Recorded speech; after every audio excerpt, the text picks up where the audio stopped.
back there, if we can see, that's Georgia Maloney on the left. I can't quite see who the other person is to her left. And then to the right of Trump is this Starmer. And it says the following. Let's watch it piece by piece from the... Let's hear Trump's comment. For many, many decades, I've read that World War III will begin in the Middle East. It's not going to happen. Okay, first part, he says. For many years, I've read that World War III will start in the Middle East. That's not going to happen, says Trump.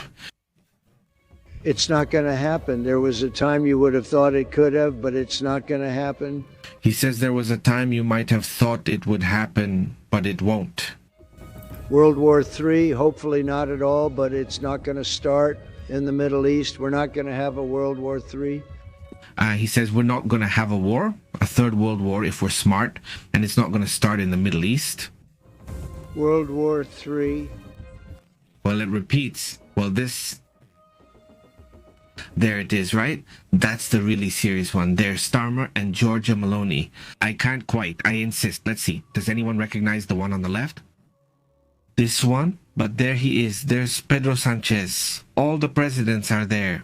Well, an important part of the presidents of Europe who have been in office have been visiting this summit, a summit. It's with a lot of messages for the future, right? And who would have thought that at this point in the year we would be talking about peace? Suddenly it's even a word that's hardly used anymore, right? So it's important, isn't it? Now, whether it's Trump or anyone else, they need to recognize that. Different things are being done, right? Trump may be unacceptable in many areas, but on this issue, at least he has been accurate in handling things to calm the situation. Let's hope that the approach toward Ukraine doesn't get out of control with Russia and Ukraine, and that some important agreement can also be reached. That would obviously be very, very, very important now, right? This one, I think there's another message here. Yes, there's another message from Trump at this same summit. Let's listen to it. Actually, in stage 3 and 4, it's not going to be divided down so simply.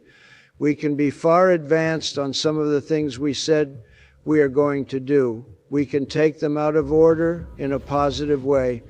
And we have shown how it can be done with responsible nations like the people in this room, setting aside their differences, seeking common ground, and pursuing a better world for all of us. Well, basically, it says that we are actually in stage 3 and 4. We are in phase 3 and 4. He must be referring to the phase numbers they had or have for the Gaza issue.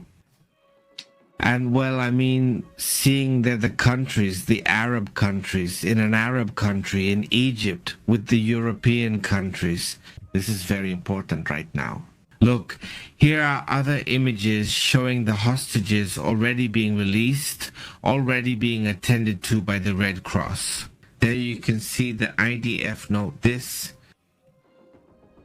Imagine it really seemed like this was going to be impossible, right? Like it wasn't going to happen, right? Especially in the last phase when Netanyahu was in charge. Already in a very, very direct way when they were about to take over all of Gaza and everything. It was, in part, a kind of leverage that Trump used to make the final deal, the final negotiation there, right? This one says the following. Look, in another part, also here from this summit. Listen to the following. All just started coming together. I've known so many of you for so long. You're friends of mine. You're great people. I have a couple I don't like in particular, but I won't tell you who. I actually have a few of them I don't like at all. But you'll never find out who they are. Maybe you will, come to think of it, but most of you I like a lot and I respect a lot. Maybe that's more important. We listen. It all just started. Trump being Trump, I mean, he says he's among only leaders. Doesn't he say that? Well, he says, I like everyone. Well, there are some that I don't, right? Does he say that? But they won't realize that I don't like them? Well, maybe they will. And this Pedro Sanchez, like, would that be me, right? Well, yes, obviously Pedro Sanchez would be one of them. I don't know or remember anyone else there. Let's see if you guys remember anyone who has as much trouble with Trump in these countries. Maybe a little. Erdogan has had his differences from time to time, right? But I don't know if as many as with Pedro Sanchez, but well, yeah. Some nearby leaders might say no.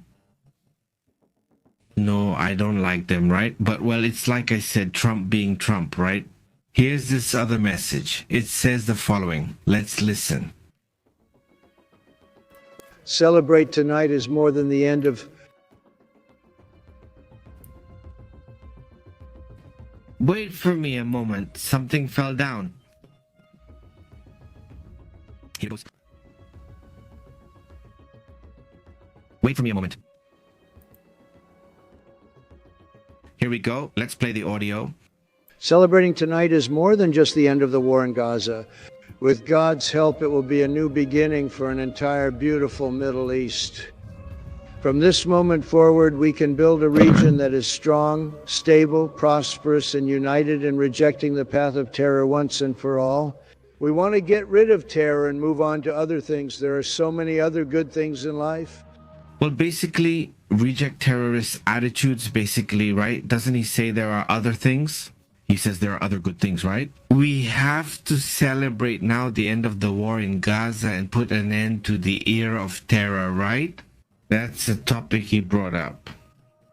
He also mentioned it before the meeting with ESCT, right? That idea of ending the era of terror, which is obviously important. As always, Georgia Maloney is making faces, right? I mean, it's something she can't help. It's like a characteristic of hers, I guess, right? But if you zoom in on her face, just her face, she's always making curious expressions, right? That too. And well, part of the messages that Trump has been giving in this meeting, in this summit. Let's go to the next message. I even have my daughter here, Ivanka. Ivanka, please stand up. Ivanka is here. Wow. Thank you, Ivanka. Well, that draws attention to his daughter. Ivanka Trump is there, and Ivanka has been very disappointed with politics, as is known since Trump's first term. And as you can see, she hasn't participated. The fact that Ivanka Trump appears at this meeting would show the interest she has had in the issue of pacification. There with gas. So I think that's why he's showing it off, right? He flaunts his daughter's presence, implying even Ivanka Trump is here, suggesting she's moved on from politics. But this time, well, yes, she really did come, right? Basically, right? And this one? Let's go to the last message of this summit, and then we'll move on to another live broadcast we have pending. By the way, here at this point, he basically praises the world leaders, well, Arab leaders rather, who have been participating in this. I mentioned this before, but I hadn't seen the video here. Ivan, take a look. We were helped by, in particular, the countries represented at this table. I will say to me, you were fantastic, and your country is unbelievable, and I don't think they give you a fair shake. They talk about you as though you are not a nice person, and you happen to be a nice person, a little tough. You're surrounded by everybody, and without you, this wouldn't have happened. I just want to thank you very much, Qatar. Well, there it is.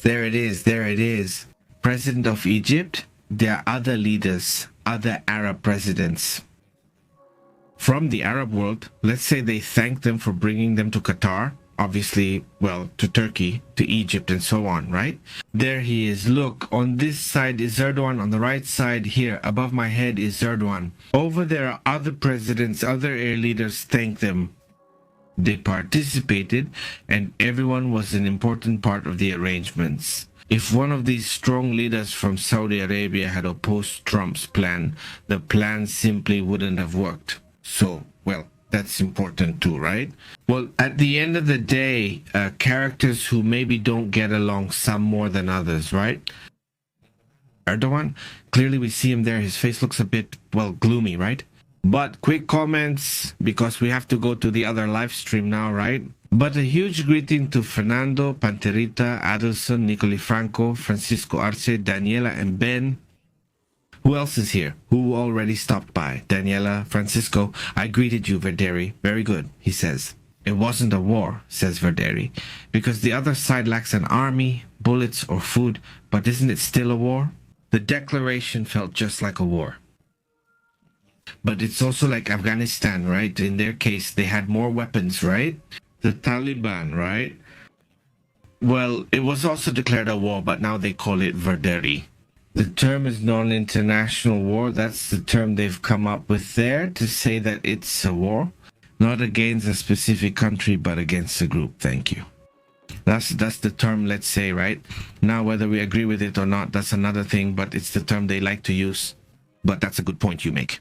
Well, greetings to Adil, greetings to everyone, to Rublers, to the whole community. Thank you, Verderi, for your comment. Captain Trueno, how have you been? And to the whole community. Well, let's move on to other topics, shall we? Let's get straight to what's happening. In the Spanish depresión aislada en niveles altos on other topics, right? On other important topics as well. Let's go then. I'll see you in a few minutes. Let's go.